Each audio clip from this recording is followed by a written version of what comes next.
지난 5월 코로나19 엔데믹을 선언했습니다. 일상을 되찾으면서 자연스레 지역 경제 회복 기대감은 커졌습니다. 하지만 고물가와 고금리가 지속되고 내국인 관광객은 해외여행 수요 증가로 감소했습니다. 여기에 미분양 주택까지 사상 최고치를 찍는 등 2023년 제주경제 성적표는 그야말로 처참했습니다. KCTV 송년뉴스 5번째 순서로 올 한해 제주경제를 되돌아봤습니다. 제주시 원도심의 지하상가입니다. 옷가게 등 상가 곳곳에 임대 안내문이 붙여져 있습니다. 높은 월세와 가게 운영비를 감당하지 못하고 폐업한 겁니다.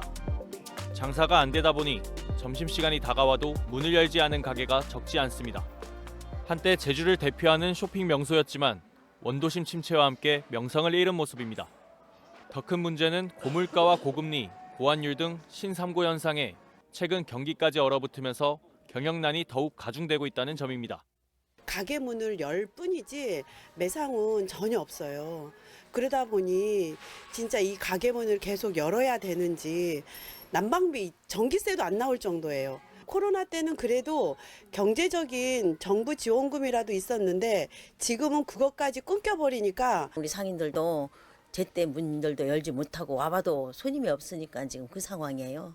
너무 힘들어요 지금. 코로나도 그때는 경기가 안 좋다고 했었는데 어머 지금 와보니까 오히려 더 힘드니까 뭐라고 얘기하지를 못하겠어요 지금 경제가. 실제 지난 10월 도내 신용카드 사용액은 1년 전과 비교해 6.8% 줄었습니다.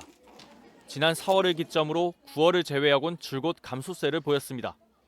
올해 3분기 제주 지역 소매 판매는 1년 전과 비교해 6.4% 줄었습니다.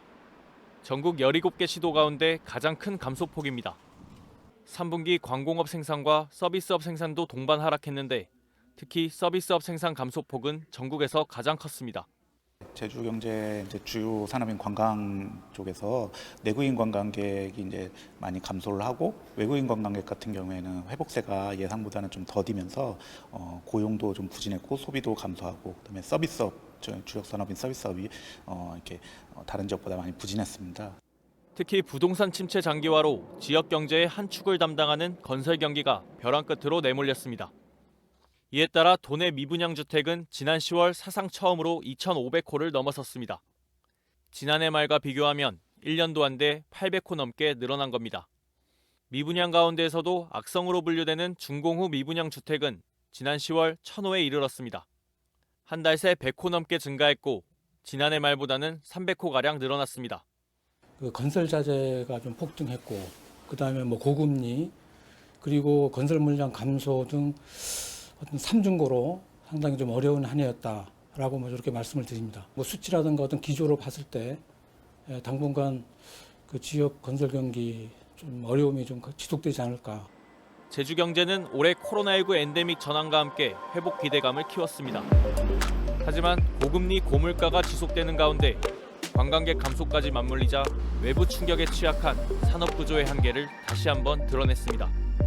그 어느 때보다 민생 안정을 위한 촘촘한 지원과 함께 산업구조 재편을 위한 과감한 변화가 시급해지고 있습니다. KCTV 뉴스 김지우입니다.